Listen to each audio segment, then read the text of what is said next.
हम लोग आज जो है चाइनीज सिविलाइजेशन पढ़ेंगे, ठीक है।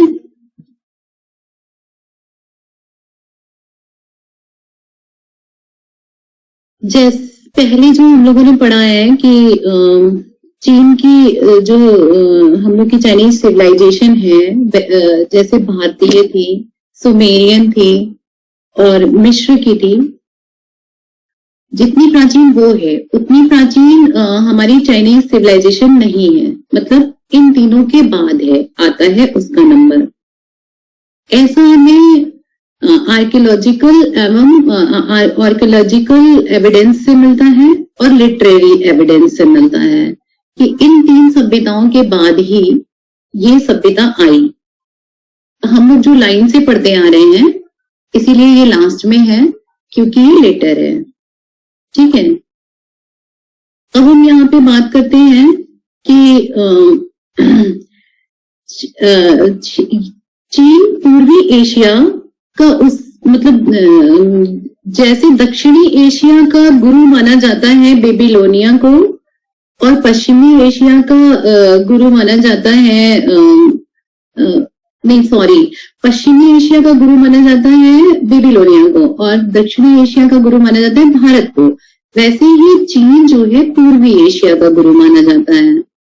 अच्छा, चीन की जो ज्योग्राफिकल सिचुएशन है वो तीन तरफ से घिरी हुई है। एक तरफ से तुम्हारे माउंटेन्स हैं, दूसरी तरफ से तुम्हारे रेगिस्तान है और तीसरी तरफ से तुम्हारे समुद्र हैं। तो इसके कारण इसका बहुत विकास हुआ। अब हमें ये देखना है कि चीनी संस्कृति में जो है कौन से धर्म के हमें ज्यादा प्रमाण मिले हैं। तो हमें ये देखने में मिला कि बौद्ध धर्म को छोड़ के ऐसा कोई महत्वपूर्ण चीज नहीं मिला जिससे हम ये कह सके कि ये विदेशी सभ्यता थी।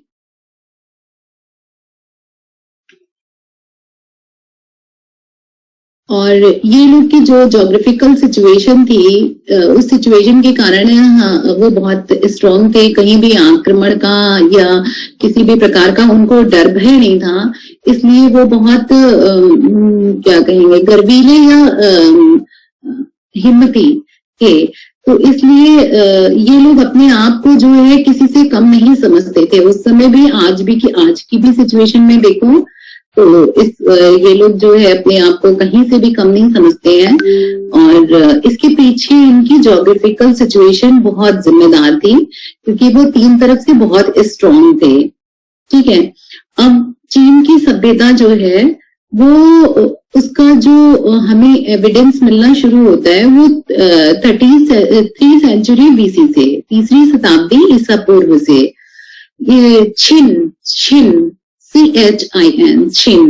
छिन वंश के नाम पे ही चीन पड़ा। चीन का नाम कैसे पड़ा? इनके जो पुराने शासक थे उन राजवंश का नाम छिन था। छिन से चीन नाम पड़ा। अच्छा, अब हम इनके क्षेत्रफल की दृष्टि की बात करते हैं तो 15 लाख वर्ग मील में है एशिया का, और जनसंख्या की दृष्टि से 60 करोड़ से अधिक। तो ये विश्व का विशालतम देश है माना गया है, मतलब जनसंख्या की दृष्टि से, क्षेत्रफल की दृष्टि से। चीन को 2 भागों में डिवाइड करते हैं हम लोग। एक तो हमारा मेन चीन को मुख्य चीन जिसे कहेंगे, और दूसरा एक्सटर्नल जैसे उसमें हम लोग देखते हैं मंचूरिया, मंगोलिया, सियांग। ये लोग कहते हैं समय समय पे अपना आधिपत्य दिखाने की कोशिश करते हैं, मतलब उस पे मंगोलिया, मंचूरिया, सियांग, तिब्बत, इन सब पे। इसीलिए इसे चीन का अविभाज्य अंग माना जाता है। यहाँ जो है हवांगहो नदी जो है, हवांगहो रिवर 27,000 मील लंबी है। इसमें बहुत ज्यादा मिट्टी है और इसी मिट्टी के नाते इसका बहुत ज्यादा पीला रंग है, इसीलिए इसे पीत नदी भी कहते हैं। चीन इसमें जो है बाढ़ मतलब फ्लड बहुत आता है, तो इसलिए इस नदी को चीन की विपत्ति भी कहा जाता है। ये बहुत इंपॉर्टेंट क्वेश्चन है कि चीन की विपत्ति किस नदी को कहा जाता है। तो हवांग हो, क्योंकि इसमें बाढ़ आती है और बहुत दूर तक को प्रभावित कर जाती है, तो इसीलिए चीन की विपत्ति भी माना जाता है। हमें जो इनके साहित्यिक साक्ष्य मिले हैं उसमें बांस, समझ रहे हो तुम लोग? Yes ma'am. हाँ, तो बांस की जो मतलब उसको काट के उसकी खपच्चियां, जैसे उसको छिल के जो उसकी खपच्चियां होती हैं, तुम लोग जब आओगे तो यहाँ भारत कला म्यूजियम में जरूर जाना घूमने, तो उसमें तुम्हें मिलेगा कि बांस की खपच्चियों पे लिखे हुए या बने हुए बुद्धिस्ट वो मिलेंगे, मतलब जैसे कल्पसूत्र, कालकाचार्य कथा, इस टाइप से। तो वो जब मिलेंगे तुम्हें तो उस पे तुम देखोगे कितनी अच्छी पेंटिंग्स भी की हुई है और कितने अच्छे से लिखा हुआ है। तो ये हमें बांस की खपच्चियों पे लिखने का प्रमाण चीन से मिलता है, और ये लोग उस समय रेशमी वस्त्र पे भी लिखते थे। तो ये दोनों चीजें जो है नष्ट होने वाली चीजें हैं। जैसे रेशमी वस्त्र में भी तुम्हारे ब्लैक फंगस आ सकते हैं, और वस्त्र है तो वो किसी भी तरह से मतलब नष्ट हो सकता है। और बांस की खपच्चियां भी नमी के कारण उसमें ह्यूमिडिटी आएगी, ह्यूमिडिटी के कारण उसमें बहुत सारे कॉजेज आएंगे, तो इस वजह से वो भी नष्ट हो सकती हैं। तो ये मतलब ये जिस भी चीज पे अपने एविडेंस को लिखे वो वहां की जलवायु के कारण जो है बहुत ज्यादा सुरक्षित नहीं रह पाई। तो हमें हमें मानना है हमारा कि मतलब यहाँ बहुत वो क्या नाम है, स्ट्रांगली प्रमाण जो है वो अर्लियर स्टेज में नहीं मिल पाए, क्योंकि ये लोग इस पे लिखते थे। ठीक है, अब नेक्स्ट हम लोग देखेंगे कि इनके जो एंशिएंट टाइम में हमेशा युद्ध होते रहते थे, और उस समय सी हवांगती नाम का सम्राट था, जो तीसरी सदी ईसा पूर्व 3 सेंचुरी बीसी में था। उसने जो इस एविडेंस लिखे गए थे उसको पूरी तरह से नष्ट कराने की, उसको पूरी तरह से खत्म कराने की कोशिश किया, और इसीलिए उसका कुछ ही पार्ट, मतलब एक अंश जिसे कहेंगे, वो हमें उपलब्ध है। अब हम यहाँ पे आएंगे इनके डायनेस्टी पे, शिया और सांग डायनेस्टी। तुम लोग को एक नॉलेज के लिए मैं बता दूं, ये यहाँ पे हम लोग की सेकेंड यूनिट में, जो अभी तो हम लोग फर्स्ट यूनिट के उसमें चल रहे हैं ना, तो सेकेंड यूनिट में चाइनीज सिविलाइजेशन सी सेक्शन में है, तो उसमें छाओ डायनेस्टी है। ठीक है, तो हम लोग यहीं पे उसको कवर करेंगे, दोबारा इसको नहीं वो करेंगे, क्योंकि चाइनीज सिविलाइजेशन में हम इसको यहीं पे पढ़ाएंगे जहां ये हमें ऊपर है।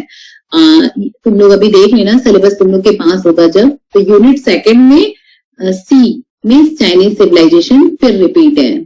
ठीक है, तो हम बता रहे हैं यहाँ पे सिया और शांग डायनेस्टी। ये वंश जो है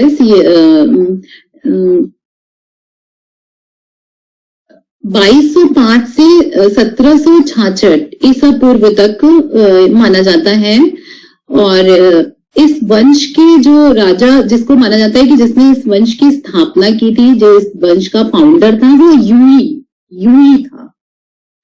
उसने ही सिया वंश की स्थापना की थी, और इस वंश का अंतिम शासक जो है चीएड माना जाता है। अब चीएड बहुत इनके मतलब डायनेस्टी में बहुत कुछ खास नहीं मिला, इसलिए जो है मतलब इसमें कुछ ऐसा सिया वंश में बताने के लिए नहीं है, तो हम आगे बढ़ रहे हैं। चीएड जो है, जो इनका लास्ट वो था शासक, वो बहुत ही अत्याचारी टाइप का था। उसने जो है बहुत ज्यादा जनता पे अत्याचार करने लगा था, तो फिर जनता ने मतलब जनता उसके अत्याचारों का विद्रोह कैसे करे। अब जनता उसके अत्याचारों का विद्रोह करने के लिए अपने ही बीच से एक आदमी को खड़ा की, जिसका नाम जो है चांग था, थांग थांग सॉरी चांग नहीं, थांग था। तो उसी को अपना नेतृत्व करता, मतलब अपना अपना राजा एक तरह से कहेंगे, वो बना के उसका विद्रोह, क्योंकि वो जनता पे बहुत ज्यादा अत्याचार कर रहा था, जो शिया वंश का अंतिम शासक था चेड। और फिर उसने जो है थांग को, जो सारी जनता ने मिलके खड़ा किया था, जिस थांग को, थांग ने जो है चेड को मारकर शांग वंश की स्थापना की। पहले क्या था, शिया, शिया के बाद अब हम आए शांग वंश पे। तो शांग वंश की स्थापना की थी, जिसका समय 1766 से 1122 बीसी था। ठीक है। अब हाँ, इसका जो है हमें उनके लिटरेरी एविडेंस में मिलता है, साक्ष्य उनके साहित्य में मिलता है। इनके अंतिम नरेश जो है चोंगसेन थे शांग वंश के। ठीक है। इनके बारे में कहा गया है कि ये बहुत ही बलशाली थे, बहुत ही योग्य थे। इसके साथ ही एक इनमें बहुत बड़ा माइनस पॉइंट था, वो बहुत ही क्रूर टाइप के थे। क्रूर टाइप में क्रूर थे। ठीक है। इनकी एक प्रेमिका थी, उसका नाम था ताची, प्रेमिका का। उसको खुश करने के लिए इन्होंने जनता पे बहुत ही, वो जो कहती थी वो ये करते जाते थे, तो उन्होंने जनता पे जो है पब्लिक पे बहुत ही घोर अत्याचार किया और सामंतों का विद्रोह कर दिया, विरोध कर दिया। अब जब जनता इनके भी अत्याचार से परेशान हो गई, तो उसने जो है मतलब गुस्सा कर जनता ने चोंग नाम का एक अपने बीच से एक आदमी निकाला और उसको खड़ा किया। फिर उसने इनका विद्रोह करके इनको मार गिराया। ठीक है। फिर यहाँ पे चोंग वंश की स्थापना हुई। हम लोग शिया पढ़ लिए, शांग पढ़ लिए, नेक्स्ट है चोंग, जिसमें जिसके कल्चरल और वो एस्पेक्ट्स मिलेंगे। उसका हम ये छोटी छोटी डायनेस्टी थी और उसका हम डिटेल बताएंगे। अब यहाँ पे चोंग वंश की स्थापना हुई, जिसका समय 1122 से 249 बीसी था। ठीक है। Yes ma'am. जो चाइनीज सिविलाइजेशन थी, उसका अब जो है मतलब एक तरह से कहेंगे कि ठीक से जन्म उसका बर्थ चोंग युग में हुआ। ठीक है। ऐसा वहां के जो हमें एविडेंस मिलते हैं उससे पता चलता है चोंग का। और इन लोगों को माना जाता है कि ये मंगोलियन थे और इन्होंने इस काल में भी बहुत ज्यादा हमें कुछ नहीं मिला है, लेकिन इस काल में हमें जो मिट्टी के बर्तन मिले हैं वो चित्रकारी किए हुए मिले हैं, पेंटेड मिले हैं, और पकाए हुए भी मिट्टी के बर्तन मिले हैं और कच्चे भी मिट्टी के बर्तन मिले हैं यहाँ से। इसके बाद शांग संस्कृति आई। ठीक है। शांग डायनेस्टी जो है इनकी वो ये यिन सुई, इसका नाम ही इतना डिफिकल्ट है। यिन सुई एक जगह है, उससे ये पता चलता है कि यहाँ पे मतलब शांग संस्कृति का वो था। इसका एक्सिबिशन 1928 से 1937 तक चला। ये चाइनीज एकेडमी के अंडर में हुई और इसको करवाने वाले, एक्सिबिशन करवाने वाले का नाम था प्रोफेसर ली ची और तुंग पिन। ठीक है। ये दो लोग चाइनीज एकेडमी के अंतर्गत जो है एक्सिबिशन कराए। इस संस्कृति में भी हमें इस सिविलाइजेशन में भी हमें मिट्टी के बर्तन और बहुत सुंदर, मतलब पहले तो टेढ़े मेढ़े और अजीब से मिलते थे, अब यहाँ से हमें एकदम सिस्टमैटिक और बहुत सुंदर मिलने लगे। यहाँ से हमें जो है सींग, जैसे गाय की सींग हुई, बैल की सींग हुई, हिरन की सींग हुई, तो सींग पे भी चित्रकारी, नक्काशी किए हुए और स्कल्पचर्स, स्टोन स्कल्पचर्स मिलने लगे। और हड्डियों पे नक्काशी अभी भी मिलती है। और पहले ये यहाँ से हमें इसके एविडेंस मिलने शुरू हुए हैं कि सींग पे, हड्डियों पे और बहुत सुंदर सुंदर स्कल्पचर्स भी बनना शुरू हो गए थे। ठीक है, इनका जो मुख्य वो था, वो कृषि था, हर का। ये तुम लोग को हर उसका याद रखना है कि कृषि था और पशुपालन था। ये युद्ध में रथों के प्रयोग को जानते थे। ये लोहे के प्रयोग से भी, आयरन के प्रयोग से भी परिचित थे। ठीक है, इनकी सामाजिक व्यवस्था जो थी वो पितृसत्तात्मक थी। ठीक है, जैसे पैटर्नल, तो उसमें पिता ही जो है स्वामी होता था, और राज्य की राज्य सत्तात्मक थी। राजा को ये लोग वांग कहते थे, राजा को ये लोग वांग कहते थे। परिवार में अगर जैसे पितृसत्तात्मक जो इन लोग की प्रथा थी, अगर मुखिया की डेथ हो जाए तो उसके बाद उसके भाई का वो होता था, मतलब उसका भाई परिवार का मुखिया होता था। अगर उसका भाई नहीं है तभी उसका पुत्र, मतलब उसके भाई के अभाव में उसका पुत्र। अभी ये नहीं है, अभी जैसे हम लोग के इंडिया में है कि अगर फादर है तो उनका बेटा होगा, लेकिन वहां पे चाइना में ये उस समय था कि परिवार का मुखिया क्या नाम है जो होता था, उसकी मृत्यु अगर हो जाती थी तो नेक्स्ट टू उसका भाई होता था। अगर भाई नहीं है तभी वो सत्ता पुत्र को मिलती थी। ठीक है, ये लिखना भी जानते थे। इन्होंने दोनों इनको जो है एस्ट्रोलॉजी और एस्ट्रोनॉमी दोनों का जो है ज्ञान था। ठीक है, अब ये यहाँ पे ये लोग पंचांग बनाना सीख गए थे। धर्म इनके जीवन में बहुत महत्वपूर्ण स्थान रखता था।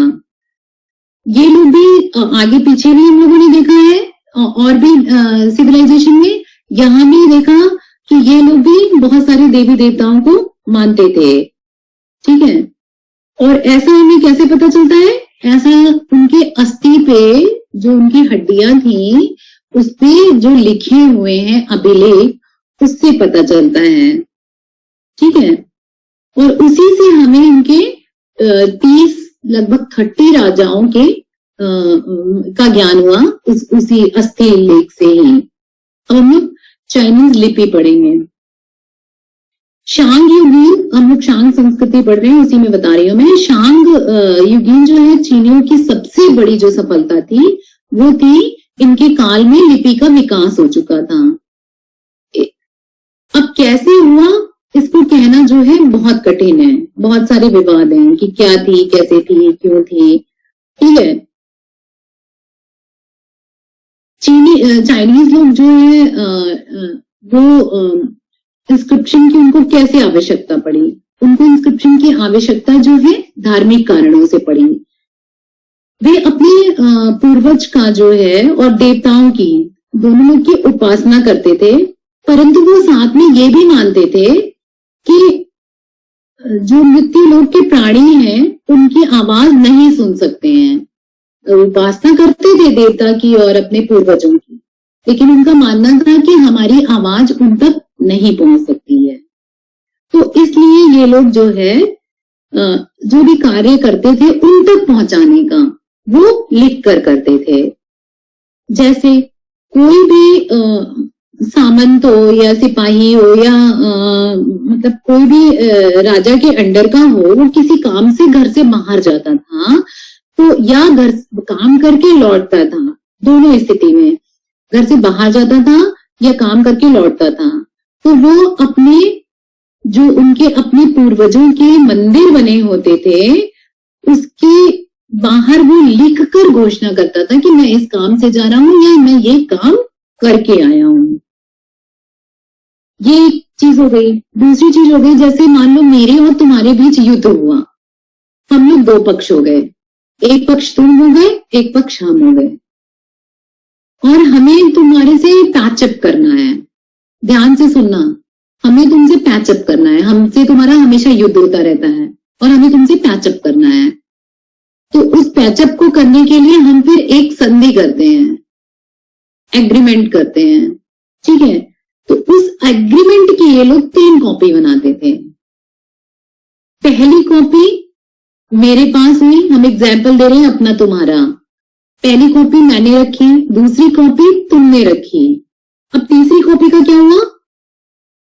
तीसरी कॉपी ये लोग पशु बलि में बहुत बिलीव करते थे, और जहां पे पशु की बलि दी जाती थी वहां पे रखते थे, और पशु की बलि करके उसके रक्त से इसको, मतलब उसके ब्लड से इसको वो करते थे, मतलब क्या कहेंगे, टच कराते थे, और फिर उस प्रतीक को जमीन में गाड़ देते थे। तो उनका मानना ये था कि अब इस संधि को जो हमारे और तुम्हारे बीच हुई है उसको हमारे पूर्वज भी पढ़ लेंगे और देवता भी पढ़ लेंगे। क्लियर हो गया? Yes ma'am. ओके। तो इसलिए ये लोग देवी देवताओं तक संदेश, अपने संदेश को पहुंचाने के लिए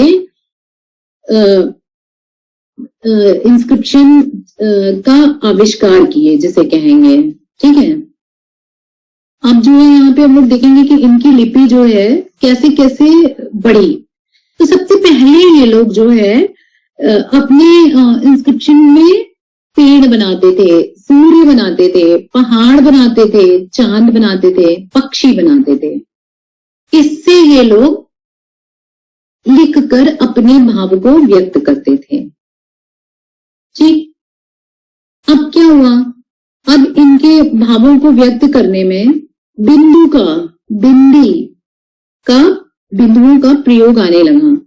अब जैसे कोई भी पेड़ बनाए हैं, ठीक है, उसके ऊपर अगर बिंदु लगा दिए तो ये चित्र का मतलब होता है, जो भी ये चित्र बना या लिपि बनी उसका मतलब, ये चित्रात्मक लिपि हुई, इसका मतलब ये हुआ कि अब ये अंतिम भाग या अंत है। पेड़ के ऊपर अगर बिंदु बना रहे हैं, इस तरह से ये लोग बिंदु का प्रयोग करने लगे।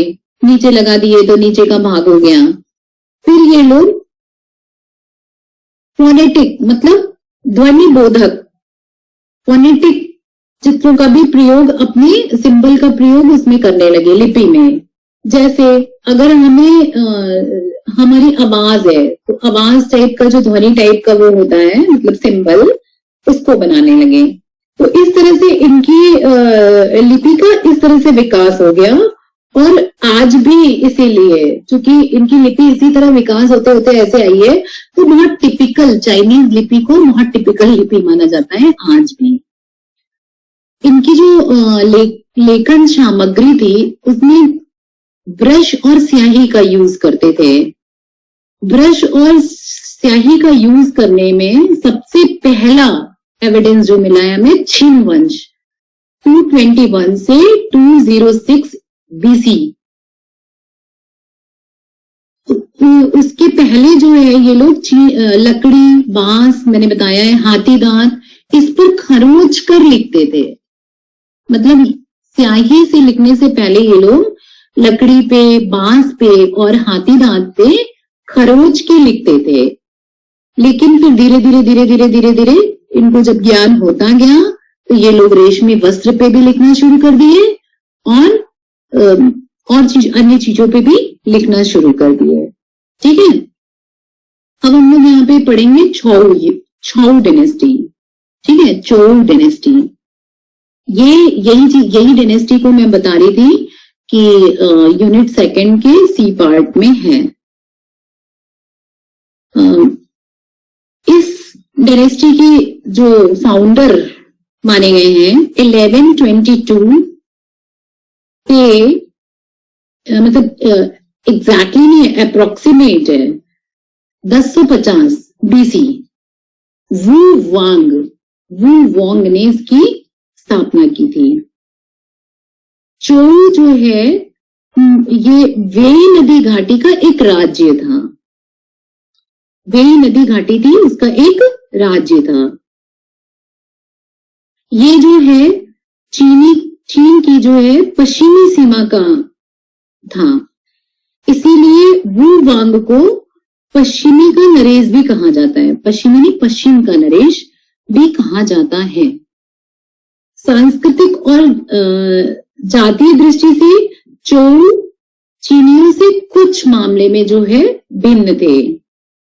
शांग युग में चाइनीज सिविलाइजेशन का जो हमें विस्तार मिलता है वो पीत और हुआई नदी के घाटियों में मिलता है। ठीक है, हुनान, होपाई। चोल नरेश ने चीनी सभ्यता के मतलब जो चोल नरेश थे वो चीनी सभ्यता को और विकसित किए, पहले से ज्यादा विकसित किए, और उसको वो लोग 2 युगों में डिवाइड किए। एक उन्होंने प्राइमरी चोल युग लिया, दूसरा उन्होंने परिवर्ती बाद का। तो बाद वाला ऑब्वियस सी बात है शक्तिशाली था। उसकी राजधानी उन्होंने, उसका कैपिटल उन्होंने पश्चिम में वेई की घाटी में चंगान बनाया। ठीक है, अब इनकी जो है शक्तियां 10वीं सदी ईस्वी में घटने लगी थी, क्योंकि और भी लोगों की महत्वाकांक्षाएं जग गई, तो वो लोग बराबर आक्रमण करने लगे। तो जाहिर सी बात है, बार बार आप किसी पे अटैक करेंगे तो धीरे धीरे उसकी शक्तियां घटती जाएंगी। तो इस वजह से क्या नाम है, इनकी शक्तियां घटती गई, और ये आक्रमण से सुरक्षा पाने के लिए अपनी राजधानी वहां से हटा के लोयांग बना दिए। ठीक है, तो लोयांग बना के फिर इसे अब ये हम तुम्हें आगे परिवर्ती मतलब लेटर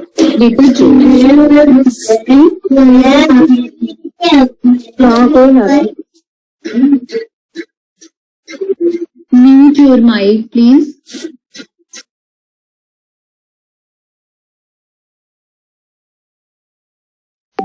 ठीक है, अब चोल साम्राज्य जो है वो कई भागों में विभक्त था, मतलब वो कई राज्यों में जो है विभक्त था। यहाँ की जो जनता थी वो चोल सम्राट को अपना भगवान मानती थी, लेकिन वो अपने को पूरी तरह से स्वतंत्र भी मानती थी, इसीलिए आपस में लड़ती रहती थी। मतलब छोटे छोटे राज्य से वो सब आपस में लड़ते रहते थे, और इसी वजह से राज्यों की कभी जैसे हम तुम्हारे पे विजय पा गए, तुम अगले पे विजय पा गए, तुम अगले पे विजय पा गए, उस हिसाब से इस राज्य की सीमाएं बढ़ती और बढ़ती रहती थी। ठीक है, अब एक चाइनीज इतिहासकार था छुन छाऊ। ठीक है, उसने बताया कि यहाँ पे 3री सदी ईसा पूर्व तक में बहुत ज्यादा राज्यों में आपस में संघर्ष होते रहे, और जब बहुत ज्यादा लोग आपस में संघर्ष करने लगे तो उसमें सबसे लास्ट में जिसको विजय मिली, जैसे बहुत सारे छी थे, चिन थे, छिन थे, छू थे, तो उसमें छिन राजाओं को सफलता मिली। उन्होंने 249 बीसी में अंतिम चोल नरेश को पराजित किया और पूरे चीन पे अपना अधिकार कर लिया। मतलब 221 बीसी में पूरे चीन पे अपना अधिकार कर लिया छिन ने। ठीक है, अब इनका जो है पॉलिटिकल स्ट्रक्चर हम लोग देखेंगे। चूंकि ये बहुत ही संघर्ष में था, हमेशा युद्ध होते रहते थे, इसलिए जो है संस्कृति इनकी बहुत ज्यादा मतलब प्रगति नहीं कर पाई, लेकिन विस्तारवादी मानी जाती है कि मतलब ये लोग पूरी कोशिश उस दौरान करते रहे हैं। इस युग में जो है राज्य को एक विशाल परिवार और राज्यों को उसकी शाखाएं, राजा को वांग कहा जाता था, ठीक है। राजा की सहायता के लिए एक प्रधानमंत्री होता था और 6 सामान्य मंत्री होते थे। ये लोग ईश्वर की शक्ति में बहुत बिलीव करते थे। ईश्वर की अनुमति और ते का शासन मानते थे। ते का अर्थ इन लोगों के यहाँ जादुई शक्ति था। ते का यूज जो है ये लोग जादुई शक्ति के लिए करते थे, ठीक है। हम लोग जो है इनकी आर्थिक और सामाजिक स्थिति देखेंगे। आर्थिक स्थिति में कृषि मेन था, फिर सेकेंडरी इनका जो था वो पशुपालन था। ये लोग जो बैल के द्वारा खींचे गए हल थे उससे परिचित थे, ऐसा एविडेंस हमें मिला है। चावल, गेहूं और जौ इनकी जो मेन पैदावार थी। इन लोगों के यहाँ कॉइन्स, मुद्रा प्रणाली का विकास हो चुका था। ये लोग सिंचाई करना भी जान चुके थे, ठीक है।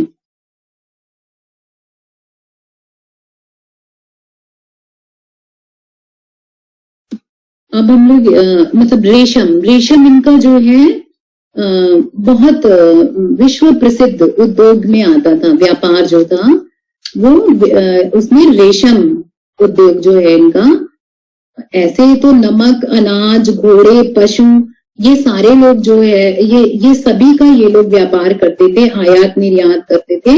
बट सबसे अधिक जो इनका ये माना गया है रेशम, ठीक है। अब इनका सोशल स्ट्रक्चर जो है वो था कि समझ में आ रहा है ना? कोई बताएगा? Yes, ma'am.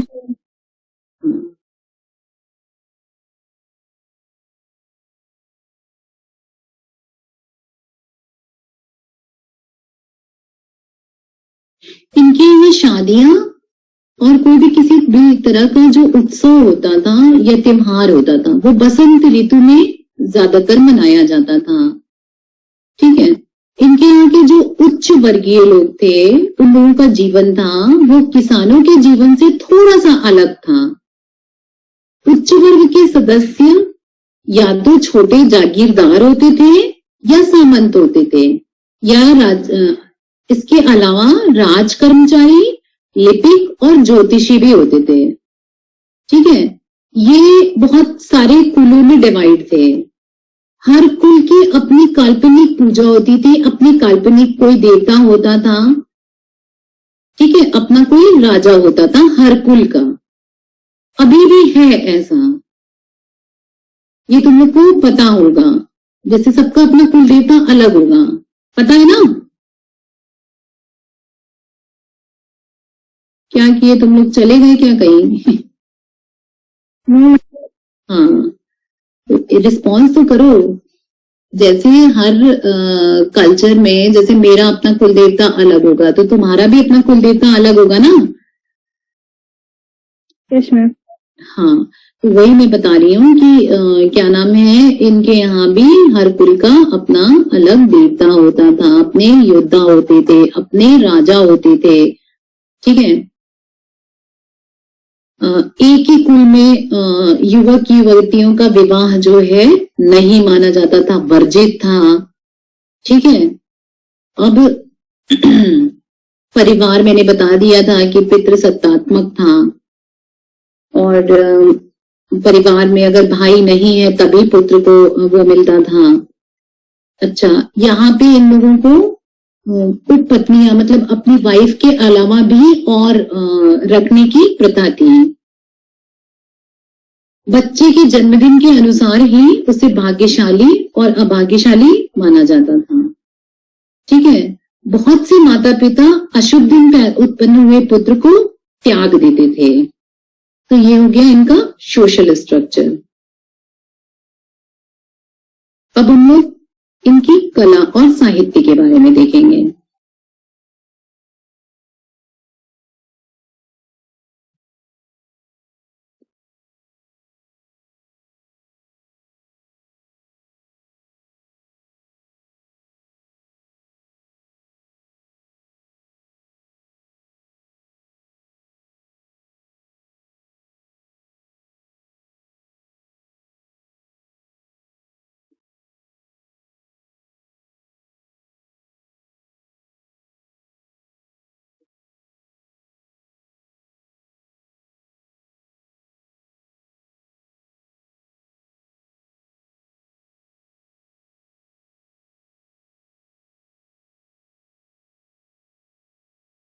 लोगों को कि ये लोग जो है बहुत पहले मिट्टी के जो बर्तन बनाने शुरू किए, फिर ये लोग कांच के भी बर्तन बनाने का वो प्रारंभ हुआ।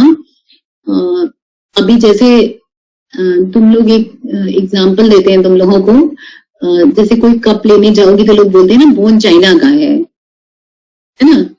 तो ये सोचो हमारे उनके यहाँ एंशियंट टाइम में ही बनना शुरू हो गया था। ये लोग जो है सबसे ज्यादा अगर कहा जाए तो कांसे का जो है बर्तन बनाने में बहुत निपुण माने गए। उसके प्याले, कटोरे, कलश, कस्तरियां और बहुत सारे जो है पशु पक्षियों की आकृतियां, ये सब हम लोगों को बहुत मात्रा में मिली है। और उससे ये पता चला कि ये लोग उस समय एंशियंट टाइम में कितने सुंदर सुंदर बर्तन बनाते थे। और इसके उस पे जो है जो बर्तन होते थे इनके, उस पे ये लोग बहुत पेंटिंग करते थे, अलंकृत करते थे, तरह तरह से चित्रकारी करते थे। उस पे जड़ाई का काम भी होता था। जड़ाई का काम इन द सेंस जैसे मीनाकारी, ठीक है, वो होता था। और कभी कहीं कहीं ऐसे बर्तन मिले हैं कि जिसपे धातु की सतह ही नहीं दिखाई दे रही है, इतनी अधिक जड़ाई का काम हो गया, इतना अलंकरण बना दिया गया है। तो ये लोग जो कांसे के बर्तन थे उसको बहुत ही खूबसूरत डिजाइन बनाते थे। अब इनकी जो थोड़ी बहुत बुक्स थी, शू चिंग अथवा शांग चू, इस बुक को जो है अंग्रेजी में बुक ऑफ हिस्ट्री कहते हैं, और एक और नाम है इसका डॉक्यूमेंट क्लासिकल, ये भी कहा जाता है। ये चीन के राज्याभिलेख संग्रहालय में सुरक्षित है। इसमें इनके बहुत सारे दस्तावेज हैं। इनके विश्वास के, इनके जो परंपरागत विश्वास थे उसके अनुसार जो है ये चीन के क्या कहते हैं, उसके अनुसार इनका ये जो ग्रंथ था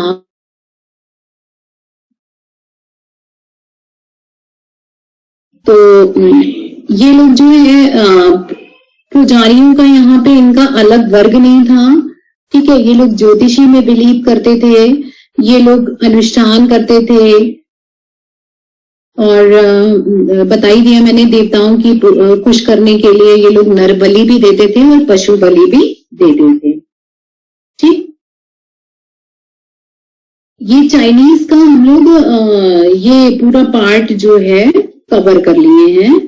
ठीक है, अब हम लोगों को थोड़ा सा कन्फ्यूशियस के बारे में देखना है, जो चाइनीज दार्शनिक माना गया है।